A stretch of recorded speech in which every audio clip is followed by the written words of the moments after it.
Câmara dos Representantes norte-americana aprova pacote de ajuda militar a Israel e deixa de fora a Ucrânia. Joe Biden promete vetar medida legislativa. Israel diz que concluiu o cerco à cidade de Gaza. A ONU renova apelo ao respeito pelo direito humanitário internacional. Chefe da diplomacia ucraniana garante que Kiev continua otimista em relação ao início das conversações sobre a adesão à União Europeia. Relatório sobre a democracia em 2023 revela um aumento mundial das tendências autoritárias.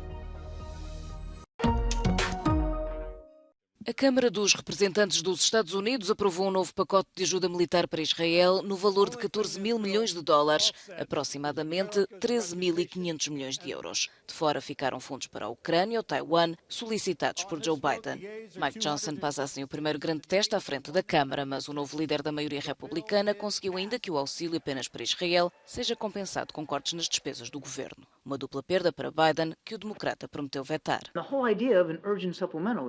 You're submitting what you think are urgent requests, and the President wants to see all of them honored, all of them acted on by Congress, all of them together. We wouldn't have submitted it that way if we didn't believe that they all weren't important and should be acted on together. Biden apelou já a pausas humanitárias no conflito entre Israel e o Hamas, mas abordado por uma rabina em Minneapolis, excluiu a hipótese de um cessar-fogo. A Casa Branca defende que uma paragem temporária dos bombardeamentos daria tempo suficiente para a retirada dos reféns feitos pelo grupo islamita. As questões humanitárias estarão certamente na agenda do secretário de Estado norte-americano Antony Blinken, de visita a Israel esta sexta-feira. O exército israelita diz que completou o cerco da cidade de Gaza. Anúncio feito esta quinta-feira à noite, uma semana após o início da operação terrestre israelita no território palestiniano. O porta-voz do exército diz que a cidade é o centro da organização terrorista do Hamas. Daniel Hagari reafirma que o conceito de cessar-fogo não está em cima da mesa. Pouco antes já tinham sido dados sinais de franco progresso das tropas israelitas no interior do enclave. Isto um dia depois do bombardeamento do campo de refugiados de Jabalia, que terá feito pelo menos 195 mortos. A ONU voltou a condenar os ataques contra civis.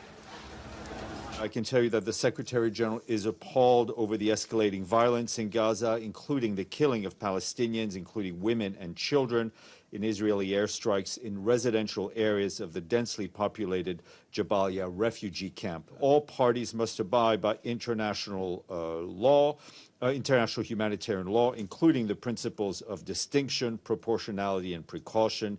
He condemns in the strongest terms any killings of civilians. Um novo grupo de estrangeiros e palestinianos com dupla nacionalidade pôde entrar no Egito esta quinta-feira através da passagem de Rafah. Os feridos continuam a chegar aos hospitais do Egito numa altura em que pelo menos 16 hospitais da faixa de Gaza estão fora de serviço devido aos bombardeamentos. A guerra já terá matado mais de 9.000 pessoas do lado palestiniano. Números do Hamas.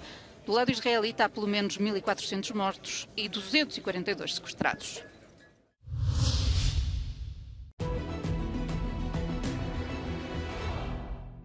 Israeli forces pressed towards Gaza City on Thursday but met fierce resistance from Hamas militants using mortars and hit-and-run attacks from tunnels, says Reuters. Lebanese Hezbollah-affiliated Al Mayadeen reported that an Israeli armored unit advanced from northwestern Gaza Strip here along the coast and later attempted to move east inland. The commander of the IDF's 162nd Division stated that Israeli forces had reached, quote, the gates of Gaza City, possibly corroborating this reporting. The Al-Qassam Brigades, the militant wing of Hamas, claimed that its militants engaged Israeli forces attempting to enter this neighborhood west of Gaza City.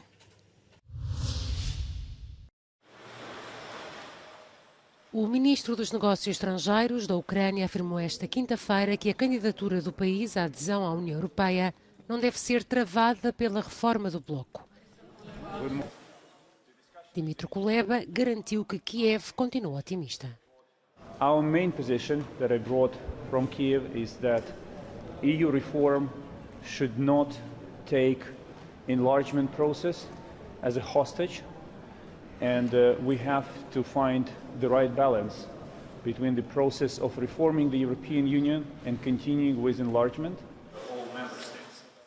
Declarações de Dmytro Kuleba numa conferência em Berlim sobre a futura expansão da União Europeia. O chefe da diplomacia ucraniana disse ainda que vai insistir numa nova política dos 27 em matéria de cooperação das indústrias de defesa dos Estados-membros e dos países candidatos.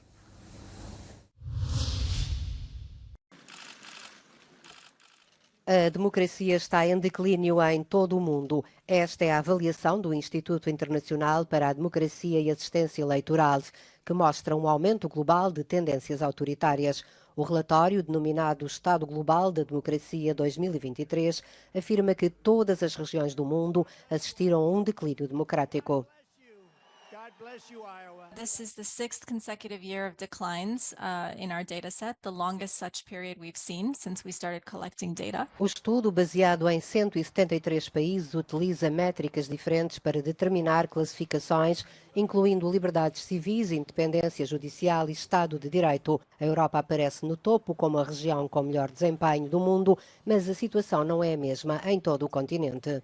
It's important to remember that Europe remains the highest performing region in the world. It continues to lead. It dominates the top of the rankings, which we have released this year. Of course, in certain countries, including high-performing countries, there have been really important declines. These countries remain high-performing, but it's important to stem those declines now before they become more serious. So we've seen things like restrictions on freedom of expression, freedom of the press, and rule of law across Europe and in those countries specifically. A Hungria e a Polónia são os Estados-membros com classificação mais baixa na União Europeia, seguidos da Roménia. Não surpreende que os países nórdicos sejam os que apresentam melhores desempenhos democráticos na União. A Dinamarca está no topo, tanto na Europa como em todo o mundo, com a Noruega e a Finlândia em segundo e terceiro lugar e a Alemanha na terceira posição na Europa. A Áustria e Portugal são dois dos países que recebem menções devido aos declínios acentuados no que diz respeito ao Estado de Direito. Mas nem tudo são más notícias na Europa. We have identified Central Europe, some countries in Central Europe, as sort of the new epicenter of democratic growth in the region. We've seen really significant growth in countries like Moldova, Armenia, Slovenia, and the advances have been quite dramatic in some cases. O relatório também aponta para as recentes eleições na Polónia, por exemplo, que poderão levar o possível novo governo a recuar em várias medidas que contribuíram para o declínio democrático do país. A conclusão geral, segundo o estudo, é de que as democracias não devem ser tidas como garantidas e necessitam de atenção constante para permanecerem fortes. Os Médicos Sem Fronteiras acusam a Grécia de expulsar migrantes de forma abusiva. Espancados, revistados e reenviados para o mar. É assim que são recebidos no país, segundo testemunhos recolhidos pela organização humanitária e revelados num relatório divulgado esta quinta-feira. O documento reúne informações recolhidas pelas equipas dos Médicos Sem Fronteiras nas ilhas de Lesbos e Samos de agosto de 2021 a julho de 2023. Os refugiados, migrantes e requerentes de asilo descrevem que são interceptados por indivíduos com uniforme ou por homens não identificados e sujeitos a tratamentos degradantes e violentos. Algumas pessoas relataram que os seus pertences foram confiscados, incluindo telemóveis, dinheiro e medicamentos, antes de serem forçados a entrar em barcos. Há também relatos de quem foi levado de volta para o mar e depois deixado à deriva.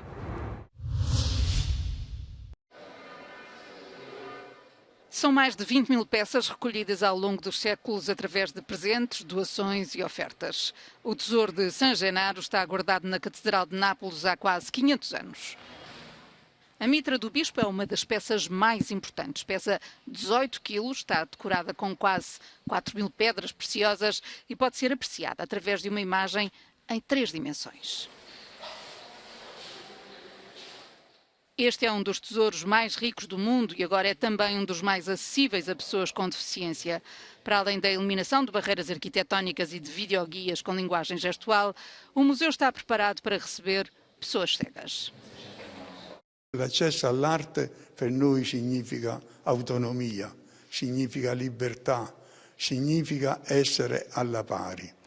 La riproduzione tridimensionale di quella mitra ci mette nella condizione effettivamente di capire realmente quella che è la conoscenza di questa mitra. Tal como outros objetos preciosos, o colar de San Genaro foi digitalizado num painel em relevo. Proprio per dare la sensazione a una persona che non vede quanto l'anello sporga rispetto al grande smeraldo, rispetto alle altre pietre. E sotto ci sta la descrizione con un numero di tutti i doni fatti al santo, sia in lingua nostra sia in braille. Sento innanzitutto tutto il contorno della pisside che mi spiega la forma, cioè è una coppa con il coperchio dove si conservano le ostie. E poi riesco a percepire tutto il ricamo, il merletto fatto dall'artista con le pietre preziose. Un lavoro costante dei curatori del Museo del Tesoro di San Gennaro anche sull'accessibilità per persone con qualsiasi tipo di disabilità ha permesso a questo museo di passare dai 70.000 visitatori di 2 anni fa ai ben 90.000 di quest'anno e siamo solo all'inizio di novembre. O tesouro não pertence à Igreja nem ao Estado. É propriedade dos habitantes de Nápoles. Noi ci ritroviamo un'istituzione che in 500 anni non solo ha conservato il monumento e il patrimonio, ma l'ha arricchito. Questo è l'unico sito al mondo dove Napoleone non si è preso nulla, ma addirittura donato.